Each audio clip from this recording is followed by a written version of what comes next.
bonjour à tous. Il me fait plaisir de vous retrouver ce matin en cette belle journée de janvier. Et effectivement, comme ça a été mentionné aujourd'hui, c'est une célébration tout à fait spéciale. C'est le dimanche de l'unité chrétienne. En fait, vous savez, au cours du mois de janvier, nous avons plusieurs célébrations spéciales. Il y a 2 semaines, nous avons eu notre célébration de prière. La semaine passée, nous avons eu la bénédiction annuelle des enfants. Aujourd'hui, c'est le dimanche de l'unité chrétienne et la semaine prochaine, ce sera le dimanche de la fraternité anabaptiste mondiale. Donc, c'est vraiment le mois des célébrations spéciales. Oui, aujourd'hui, nous voulons célébrer, Michel l'a mentionné, ce que nous avons de commun avec les autres églises chrétiennes du monde entier. Oui, bien sûr, nous sommes une église protestante, une église évangélique, une église anabaptiste, mais d'abord et avant tout, nous sommes une église chrétienne. Nous nous réclamons de Jésus-Christ, de sa vie, de sa mort et de sa résurrection. Ça fait déjà une vingtaine d'années que nous sommes impliqués, engagés dans le dialogue interconfessionnel avec plusieurs églises de la région, les églises catholiques, la paroisse orthodoxe roumaine et d'autres églises protestantes également. Et ça fait aussi une dizaine d'années que nous participons à ce que nous appelons les célébrations interconfessionnelles. D'ailleurs, nous avons été l'hôte de ces célébrations-là ici à 2 reprises. Malheureusement, cette année, il n'y aura pas de célébration interconfessionnelle avec les autres églises de la région. Il y a eu certains changements du côté de la paroisse catholique. Ils ont maintenant une équipe réduite. Et il faut dire aussi que l'année 2022, pour toutes les églises, c'est un peu l'année, en fait, ça l'a été, on va parler au passé. L'année 2022, ça a été l'année de la reprise. Les lieux de culte ont été fermés pendant plusieurs mois. Alors, chacune des églises reprend ses activités. On retrouve nos activités normales progressivement. Alors, je suis toujours en contact avec la paroisse catholique ici. On va essayer de voir quelle suite nous voulons donner aux célébrations interconfessionnelles. Donc, c'est à suivre, mais pour l'instant, pour cette semaine-ci, il n'y aura pas de célébration interconfessionnelle. Mais ça ne nous empêche pas, bien sûr, de célébrer quand même le dimanche de l'unité chrétienne et aussi de prier pour l'unité. Nous voulons être des témoins de Jésus-Christ. Nous voulons pointer vers lui et non pas vers nous-mêmes. C'est Jésus-Christ qui est la vérité et non pas une église particulière. Alors, qui que nous soyons, catholiques, protestants, évangéliques, orthodoxes, nous voulons être d'abord et avant tout des témoins du Christ vivant et ressuscité. Alors, le thème de cette année, Michel l'a mentionné, c'est celui qui a été proposé pour cette semaine. C'est « Apprenez à faire le bien », vous le voyez ici, et « recherchez la justice ». Un thème qui est basé sur un passage du prophète Isaïe que nous allons lire à l'instant. Vous allez voir que c'est un très beau passage. En fait, vous allez voir que les premiers versets, la première partie de ce passage contient des paroles qui sont assez difficiles à lire dans le sens d'entendre, d'écouter, mais il ne faut pas arrêter la lecture en cours de route, il faut aller jusqu'à la fin. Vous allez voir, dans ce passage, nous retrouvons une belle invitation, une invitation pleine de compassion, une invitation des plus lumineuses. Et je pense que c'est cela que nous allons devoir retenir ce matin. Alors, Isaïe, chapitre 1, les versets 10 à 20.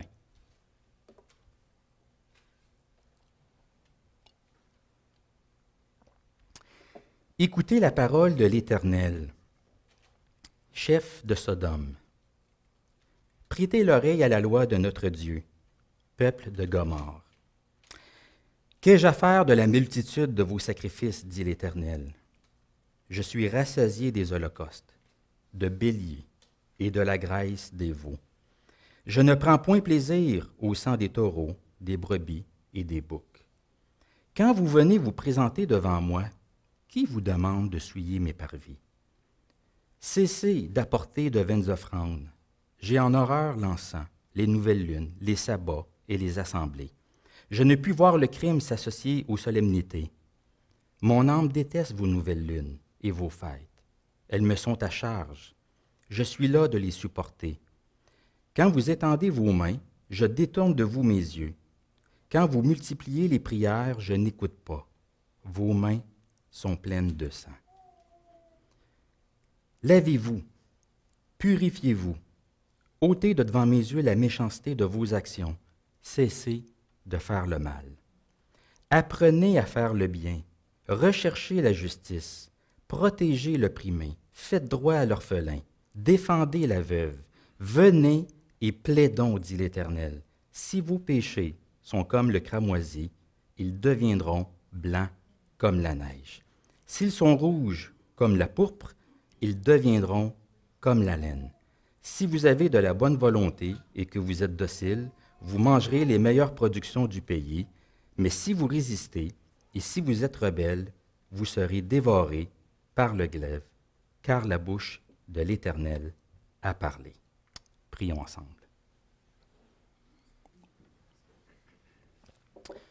Seigneur notre Dieu, tu nous appelles ce matin, tu nous convoques à être ensemble, unis dans le nom de Jésus-Christ, avec les autres églises du monde entier, en communion les uns avec les autres. Seigneur, nous voulons nous laisser interpeller par ta parole ce matin. Nous voulons qu'elle puisse nous atteindre, qu'elle puisse nourrir notre âme, notre cœur, qu'elle puisse renouveler notre esprit et qu'elle puisse aussi, Seigneur, nous rappeler ce qui est important à tes yeux. Car souvent, Seigneur, nous oublions ce que tu demandes de nous. Comme cela est écrit dans l'épître de Jacques, parfois il nous arrive d'être des oublieurs, des auditeurs oublieux. Alors, Seigneur, ce matin, que cette parole que nous venons de lire, qu'elle puisse descendre dans notre cœur, qu'elle nous interpelle et que nous puissions vivre en conformité avec elle. Alors nous nous présentons devant toi, dans le nom de Jésus, ton Fils, notre Seigneur et Sauveur. Amen.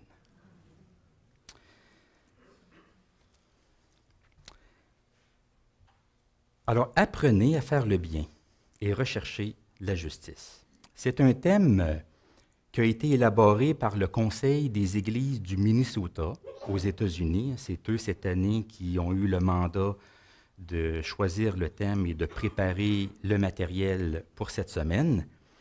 Et pourquoi ce thème?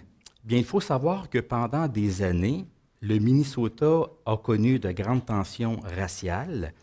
Juste récemment, vous vous en souvenez sans doute, il s'est produit au Minnesota un événement qui a provoqué l'indignation d'un grand nombre de personnes un peu partout. Il en a été fortement question dans les médias. Il s'agit de la mort d'un jeune Afro-Américain, George Floyd, exactement, au mois de mai 2020, suite à un geste posé par un policier, le genou appuyé sur la nuque, et qui finalement a empêché George Floyd de respirer. Alors bien sûr, cet événement a fait descendre dans la rue des gens du monde entier en signe d'unité pour exprimer leur colère et pour protester contre l'injustice, une injustice qui s'est déroulée aux yeux du monde entier à la télévision. Et d'ailleurs, vous vous souvenez peut-être aussi des dernières paroles de George Floyd qui ont été « Je ne peux pas respirer ». Et ce sont des paroles qui sont devenues un cri de ralliement, un slogan de ralliement, parce que oui, plusieurs personnes ne peuvent respirer, c'est-à-dire vivre convenablement, en paix et en sécurité, dû aux injustices vécues. Alors, dans ces circonstances, on peut comprendre pourquoi ce thème a été choisi et proposé. Apprenez à faire le bien et recherchez la justice. Donc, deux mots importants. Apprendre, rechercher. Ça implique un désir, une intention, une volonté. Ça implique un effort, parce qu'il y a un degré de difficulté qui vient avec cela. Faire le bien, rechercher la justice, c'est un défi. Ça implique aussi du temps, un processus. Il faut du temps pour apprendre, du temps pour rechercher. Ça s'exprime dans la durée, à long terme. Donc, vous voyez que ça prend de l'intention, de l'effort et du temps. Apprendre et rechercher. Et le passage d'aujourd'hui nous oriente dans cette voie.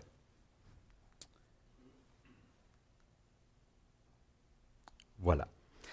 Alors, dans le passage que nous avons lu, nous y retrouvons essentiellement trois choses. C'est un passage que nous pouvons découper, diviser en trois parties.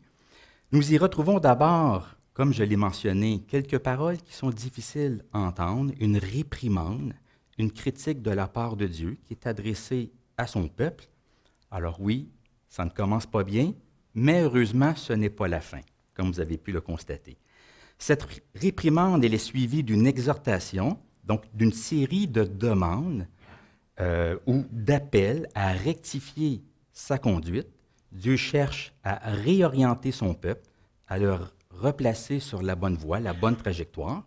Et finalement, nous y retrouvons une belle invitation qui résonne avec force, une invitation à plaider. Dieu est bien disposé et prêt à se laisser convaincre et à arranger les choses. Donc, on retrouve une réprimande, une exhortation et une invitation. Nous allons survoler ces trois parties ce matin.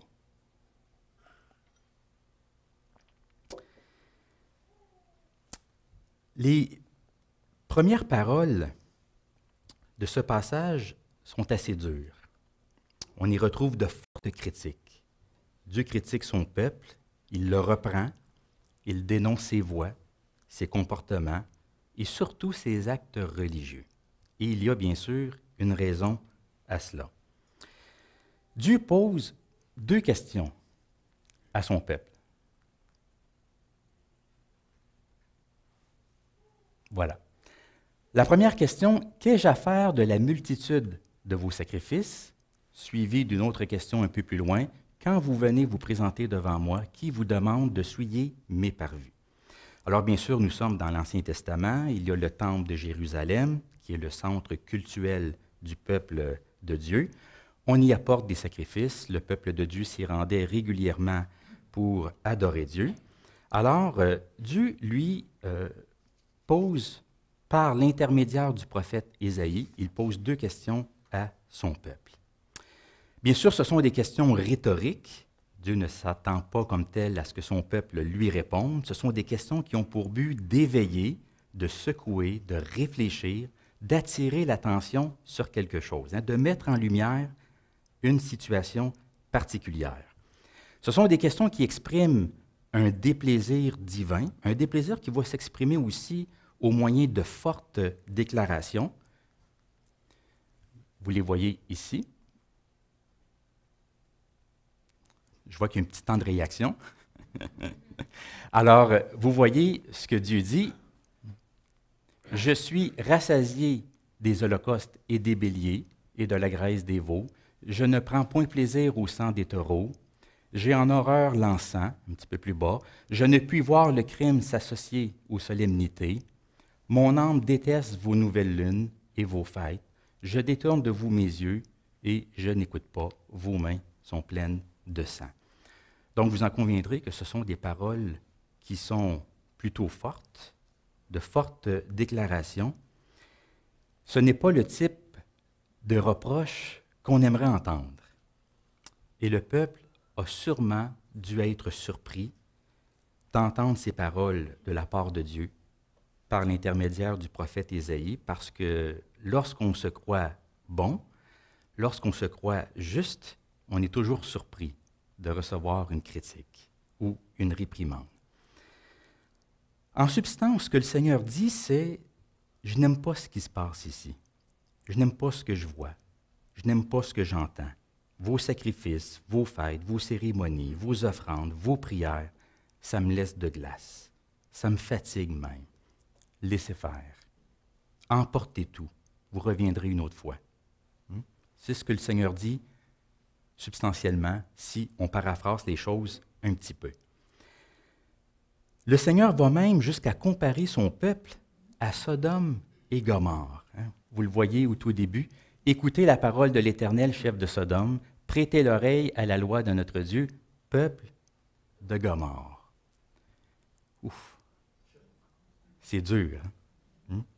C'est dur parce que Sodome et Gomorrhe, ce sont des villes reconnues pour leur méchanceté légendaire. Alors se faire comparer à ces villes-là, c'était loin d'être un compliment. Mais ça indique aussi que le problème est profond. S'il y a un déplaisir divin, ce n'est pas juste à cause de petites choses, de petits égarements ici et là. Il y a un problème profond en Israël. Il y a des comportements répréhensibles qui sont répétés, récurrents et continuels. Mais qu'est-ce qui se passe au juste? Qu'est-ce qui cloche exactement? Bien, pour le dire simplement, il y a un problème de cohérence. Il y a un manque de cohérence en Israël entre ce qui se passe au temple et ce qui se passe une fois sorti du temple, entre ce qui se passe au culte et la vie de tous les jours. C'est qu'il n'y a pas de lien entre les deux, alors qu'il devrait y en avoir. En réalité, c'est que Dieu reproche à son peuple quelque chose qui constitue toujours un piège pour un peuple croyant et religieux. C'est celui de croire que l'on peut plaire à une divinité en accomplissant certains rites sans se préoccuper de notre réelle manière de vivre, sans lier nos gestes religieux à nos choix et comportements quotidiens. Donc le peuple avait des comportements incohérents sur le plan éthique d'avec ses pratiques religieuses. Bien sûr, Dieu ne s'attend pas à la perfection. On dit que la perfection n'est pas de ce monde. Donc Dieu ne s'attend pas à une perfection morale, mais au moins à une cohérence, à la recherche sincère d'une cohérence. Malheureusement, en Israël, à ce moment-là, le peuple ne recherchait pas la justice, il ne protégeait pas l'opprimé, ne faisait pas droit à l'orphelin. Il y avait de la discrimination, du favoritisme, des inégalités, des pratiques économiques injustes. Les pauvres se faisaient exploiter. Alors, sur le plan religieux, tout allait bien jusqu'à un certain point. Je dis bien jusqu'à un certain point parce qu'il y avait par moments de l'idolâtrie aussi. Mais sur le plan social, sur le plan économique, il y avait de grosses lacunes. Donc, le peuple ne faisait pas de lien, alors que Dieu, lui, faisait des liens entre ce qui devrait se passer au temple et ce qui devrait se passer dans la vie quotidienne. Alors, dans le temple, on pourrait dire qu'il y avait beaucoup d'activités, beaucoup de chants, beaucoup de prières, beaucoup de sacrifices, beaucoup d'encens, beaucoup de fêtes, mais peu de cohérence, peu de justice, peu d'humilité, peu de miséricorde. Vous connaissez cette parole du prophète Michée, on t'a fait connaître ô homme ce qui est bien, ce que l'Éternel demande de toi. Et voilà, c'est que tu pratiques la justice, que tu aimes la miséricorde et que tu marches humblement avec ton Dieu.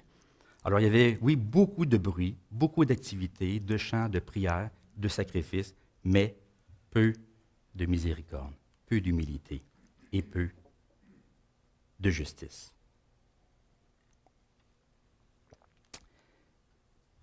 Mais notre Dieu est un Dieu de grâce. Dieu ne veut pas laisser les choses ainsi.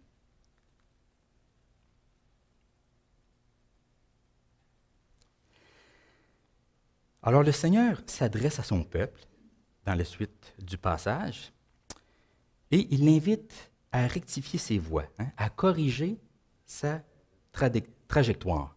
Donc les versets 10 à 15 énoncent le problème, alors que les versets 16 et 17 expliquent ou présentent la solution.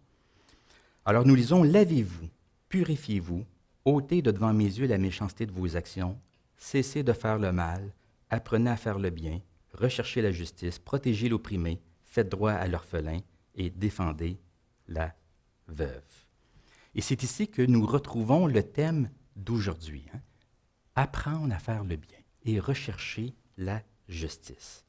Ce que Dieu demande à son peuple, c'est de reconnaître le mal, de le nommer de s'en détourner et d'apprendre le bien, de rechercher la justice.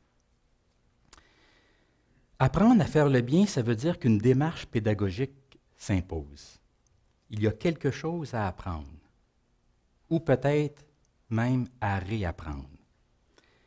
Il faut développer une nouvelle manière de penser et d'agir.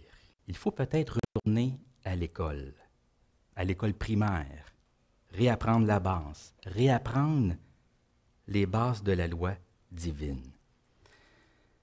Parce que parfois, l'on pense savoir,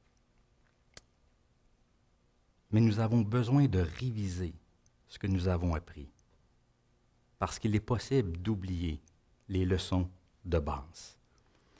Le peuple avait oublié l'important. Il avait oublié l'essentiel, qui était le respect de la loi morale et non pas juste de la loi rituelle. Parce que la loi, il y avait deux côtés à cela, comme les deux versants d'une même montagne. D'un côté, la loi rituelle et de l'autre côté, la loi morale. On valorisait beaucoup la loi rituelle, mais la loi morale, le respect de la loi morale laissait beaucoup à désirer. Donc, une démarche pédagogique s'impose. Mais qu'est-ce que ça veut dire faire le bien exactement? Que faut-il apprendre? Quel est le plan de cours? Le curriculum? Bien, Dieu l'énonce dans ce passage. Recherchez la justice, protégez l'opprimé, faites droit à l'orphelin et défendez la veuve.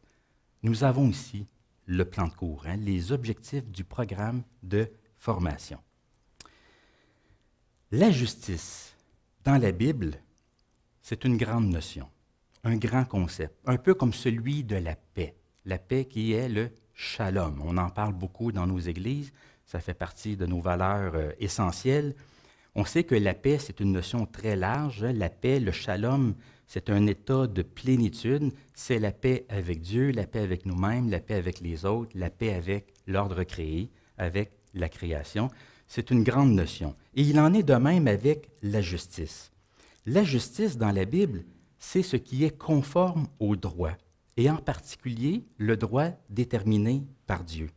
C'est avoir des relations droites, des relations harmonieuses, des relations paisibles. C'est reconnaître le mal, l'adresser, le réparer, le corriger. C'est respecter, honorer les droits des individus et des peuples. C'est traiter les personnes avec respect, avec dignité. C'est éviter le favoritisme, rechercher l'impartialité. C'est secourir les pauvres aussi, parce que la justice a une dimension sociale et non pas simplement que morale.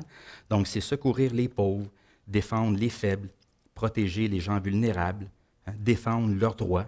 C'est pourquoi, juste par la suite, après avoir mentionné de rechercher la justice, bien, il est écrit « Protégez l'opprimé, faites droit à l'orphelin et défendez la veuve, c'est-à-dire les gens vulnérables. » Et c'est tout cela, la justice dans la Bible. C'est une notion très, très riche. Je dirais même que c'est une notion multiforme. Alors, la justice, ce n'est pas juste rechercher notre justification devant Dieu, le fait d'être déclaré juste par la foi en Jésus-Christ devant Dieu. La justice, c'est aussi agir en conformité avec ce que Dieu a déclaré être bien et droit.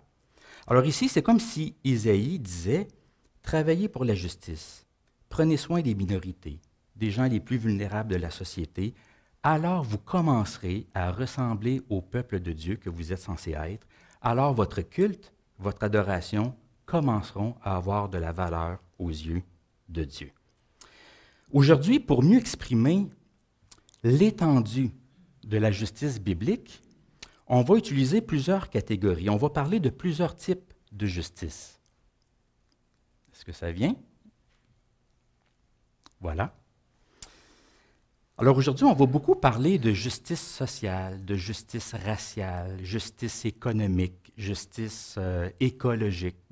Ce sont des expressions que nous utilisons aujourd'hui pour exprimer l'étendue de la justice biblique, les multiples champs d'application de la justice. Alors, sur le plan comportemental, qu'est-ce que c'est la justice? Bien, c'est la pratique des vertus. Quand je parle du plan comportemental ici, c'est sur le plan moral, le plan personnel, individuel. Donc, c'est la pratique des vertus poser des actions louables en société, hein, faire preuve d'amour, de gentillesse, de respect, de patience, générosité, pratiquer la charité, faire des œuvres de bienfaisance. Sur le plan social, la justice, c'est promouvoir l'égalité de tous, c'est l'absence de favoritisme, la défense des plus vulnérables, pratiquer le pardon et la réconciliation dans les relations humaines. Sur le plan juridique, bien, c'est de promouvoir un accès universel et facile au système de justice. C'est le droit d'être entendu, d'être défendu convenablement. C'est avoir un système où les juges sont impartiaux, où on a aussi des peines justes et où il y a une possibilité de réhabilitation et de restauration. Sur le plan économique, la justice, c'est l'accès équitable à l'emploi, avoir un salaire qui est convenable, avoir des taxes et des impôts raisonnables, hein, qui n'étouffent pas le peuple, le logement abordable beaucoup ces temps-ci, hein, il y a une crise du logement et les logements ne sont pas abordables. On parle aussi d'une juste distribution de la richesse. Vous savez, on dit souvent que les riches s'enrichissent et les pauvres s'appauvrissent. Hein? Alors ici, on est dans le domaine de la justice économique. Il y a un problème, il y a quelque chose qui ne fonctionne pas dans les rouages du système économique. Ce n'est pas normal que les riches deviennent plus riches et que les pauvres deviennent plus pauvres. Sur le plan écologique, la justice, c'est le souci de la création, mettre en place des mesures de sauvegarde de l'environnement, promouvoir la protection de la biodiversité. Et on va parler de justice raciale également. Sur le plan racial, la justice, c'est l'absence de préjugés, pas de discrimination basée sur la race, des opportunités égales pour tous, etc., etc.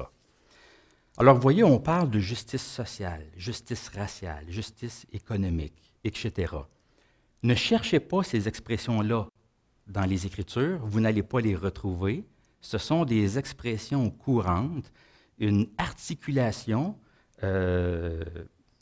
actuelle pour tenter d'exprimer l'idéal de la justice biblique, l'étendue de la justice, les multiples champs d'application du thème de la justice que nous retrouvons dans les Écritures. Parfois, on a tendance à résumer tout cela par l'expression justice sociale. Je sais que parfois, lorsqu'on parle de justice sociale, ça en rend nerveux certains dans le monde évangélique, parce qu'on a peur de remplacer l'Évangile par l'Évangile de la justice sociale. En réalité, oui, on sait que l'Évangile, c'est une déclaration. C'est ce que Dieu a fait pour nous en Jésus-Christ. L'Évangile, ce n'est pas quelque chose que nous faisons, c'est quelque chose que Dieu a fait. Dieu a fait le nécessaire pour que nous puissions avoir part à son royaume par la vie, la mort et la résurrection de Jésus-Christ. Ça, c'est l'Évangile. Mais l'Évangile nous conduit à quelque chose. L'Évangile, le fait d'être justifié devant Dieu par la foi en Jésus-Christ, nous conduit à la pratique de la justice. La justice dans toutes ses dimensions. Alors, ce n'est pas que nous ayons à choisir entre l'Évangile ou la justice sociale, c'est que l'expérience de l'Évangile nous amène à la pratique d'une justice multiforme, une justice qui est étendue. On dit qu'une image vaut 1000 mots, alors je vais vous présenter une petite image ici. Voilà. Alors, je ne sais pas si vous voyez, il y a une marguerite ici. Dans une marguerite, qu'est-ce qu'on y retrouve? Il y a un cœur et des pétales. Deux choses différentes. Au cœur, on pourrait dire que Dieu nous appelle, bien sûr, à recevoir, à reconnaître l'Évangile. Nous confessons que Dieu a agi dans le temps, dans l'histoire, en Jésus-Christ. Dieu a fait le nécessaire. Le Christ est venu proclamer le règne de Dieu. Il est mort à la croix pour nos péchés. Il est ressuscité pour que nous puissions avoir part à son royaume. Et puisque nous parlons de justice, en fait, il y a différentes façons d'exprimer l'Évangile. Une des formules qu'on utilise parfois dans le monde protestant, c'est la justification par la foi. Alors, je fais mention de cette formule-là ici, puisque ce matin, nous parlons de justice. Donc, on va dire que l'Évangile nous permet d'être justifiés devant Dieu. Mais notre justification devant Dieu va rayonner de différentes façons et va nous amener à pratiquer la justice dans notre vie. Et vous voyez les pétales ici qui représentent la justice morale, la justice sociale, la justice écologique, la justice raciale et la justice économique. Alors, vous voyez que ce sont des expressions que moi je trouve utiles pour décrire l'étendue de la justice biblique, ses multiples champs d'application.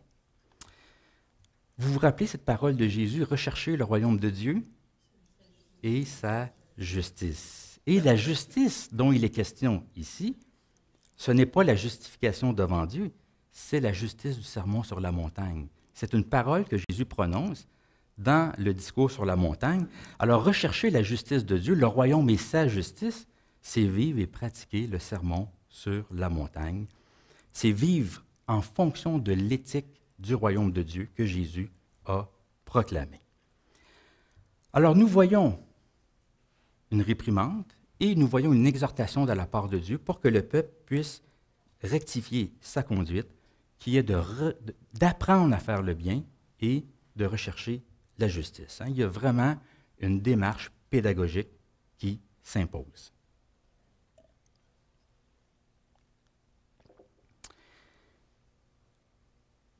Mais ça ne se termine pas comme cela. Il y a une belle invitation dans ce passage. Une invitation à aller vers Dieu pour plaider. Venez et plaidons, dit l'Éternel. Venez et plaidons, dit l'Éternel. Ce qui est merveilleux, c'est que chaque fois que Dieu fait une réprimande à son peuple, il lance toujours aussi une invitation. Il y a de l'espoir. Il y a une manière d'arranger les choses. Et c'est ce que Dieu fait ici. Dieu invite son peuple à venir en sa présence, à avoir une petite explication avec lui, une petite discussion. Raisonnons ensemble. Venez et plaidons ensemble. Alors, on retrouve ici une terminologie juridique, un langage juridique, qui, bien sûr, est une métaphore, une manière de parler. Dieu n'invite pas son peuple à un débat, à trouver un compromis, à trouver une entente. C'est plutôt une manière de dire, parlons-nous, réglons nos affaires, faisons la lumière sur cette situation. Je veux arranger les choses, je veux fermer le dossier et passer à autre chose. Je veux régler les choses, réglons nos différends. C'est comme si Dieu accordait à son peuple une chance de régler leur cas à l'amiable avant que les choses ne dégénèrent. Parce que les choses sont déjà assez graves, mais les choses pourraient dégénérer encore davantage. Mais avant d'en arriver là, Dieu les invite à régler, en quelque sorte, leur cas à l'amiable. Donc, c'est un appel de compassion. Dieu invite son peuple à venir vers lui pour arranger les choses. Il y a de l'espoir. Mais l'espoir se trouve en Dieu et non pas dans nos voies. Il y a une belle promesse de la part de Dieu qui vient avec cette invitation-là. Si vos péchés sont comme le cramoisi, ils deviendront blancs comme la neige, et s'ils sont rouges comme la pourpre, ils deviendront comme la laine. C'est probablement ici le verset le plus lumineux de tout le passage que nous avons lu. Parce que Dieu promet ici de faire quelque chose qu'il est qu'il est impossible de faire, qui est de nettoyer les taches qui habituellement ne partent pas. Ça vous arrive de tacher vos vêtements? La plupart du temps, lorsque nos vêtements se salissent, nous pouvons les laver, ils deviennent propres et nous pouvons les reporter, n'est-ce pas? Mais vous savez aussi qu'il y a des taches qui parfois sont très tenaces. Les taches de gras, les taches de peinture, les taches de vin, les taches de stylo. Ça, parfois, ça m'arrive ici. Je pose mon bras sur le bureau, puis j'ai un stylo qui est là, et je me rends compte que mon stylo a coulé. Il y a des taches, parfois, qui sont difficiles à faire partir, et ça prend un bon détergent. Et même encore là, il y a des taches qui ne partent pas. Et c'était le cas aussi à cette époque, quand des vêtements étaient tachés d'une certaine couleur, d'un rouge foncé, d'un rouge vif, il est question du cramoisi et du pourpre, il était impossible de les laver et de les faire disparaître. Surtout sur des vêtements blancs. Qu'est-ce qui arrive lorsqu'on mélange des vêtements blancs avec des vêtements de couleur? Ça déteint, exactement. Je ne sais pas si vous êtes comme ça chez vous. Chez nous, on a 2 paniers. Un pour les vêtements blancs, un pour les vêtements de couleur. Ça nous évite de les trier une fois rendus au lavage. Sauf que parfois, ça m'arrive de me tromper de panier. Ça vous arrive, ça aussi? Ça m'arrive de me tromper de panier. Heureusement que Annie vérifie le tout lors du moment du triage. Parce que, effectivement, lorsqu'on lave des vêtements blancs avec des vêtements de couleur, bien, nos vêtements blancs, lorsqu'ils ressortent de la laveuse, ils ne sont plus tout à fait blancs. Est-ce que c'est possible de faire en sorte qu'ils redeviennent blancs comme ils étaient? C'est quasiment impossible. Quasiment impossible. Mais imaginez ici, qu'est-ce que Dieu est en train de dire à son peuple?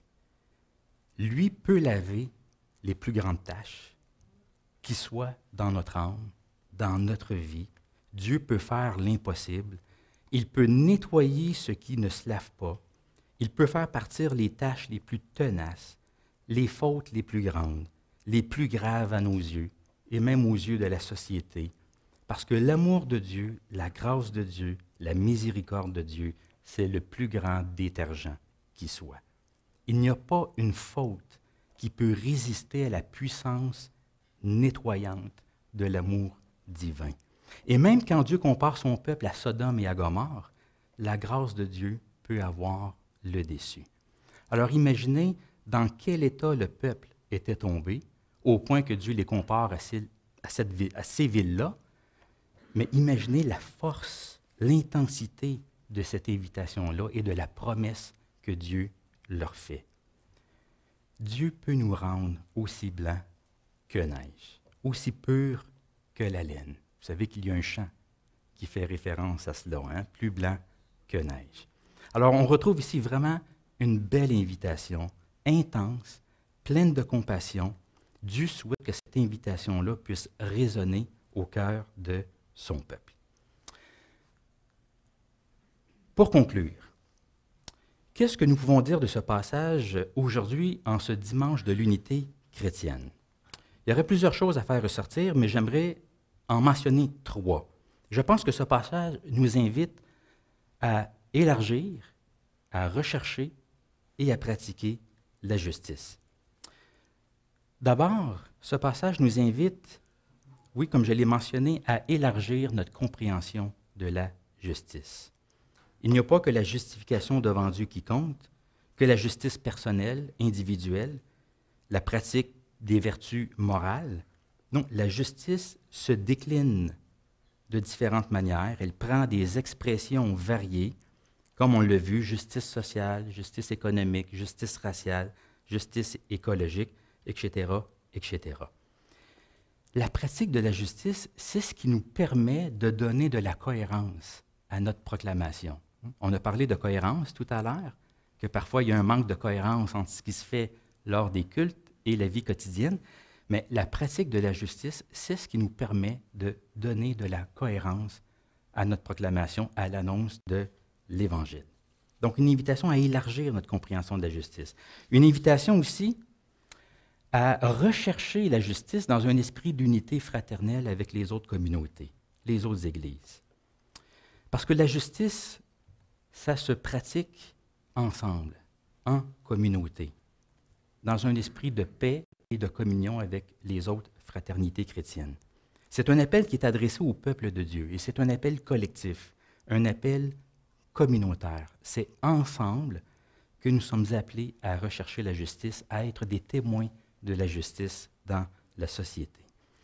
Bien sûr, comme on l'a déjà mentionné, le fait de fraterniser avec les autres communautés chrétiennes, ça ne veut pas dire qu'on est d'accord sur tout, mais on est capable de s'accueillir, de se respecter et de travailler ensemble, justement, pour être des témoins crédibles de l'annonce de l'Évangile dans le monde.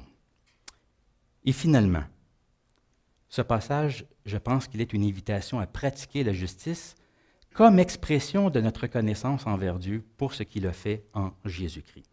Je termine avec cela parce que je pense qu'il faut lire ce passage aussi à la lumière de l'Évangile.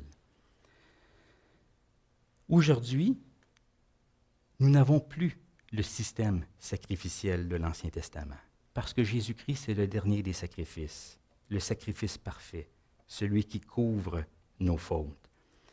L'Épître aux Hébreux nous montre combien le sacrifice de Jésus surpasse de loin tous les sacrifices de l'Ancien Testament.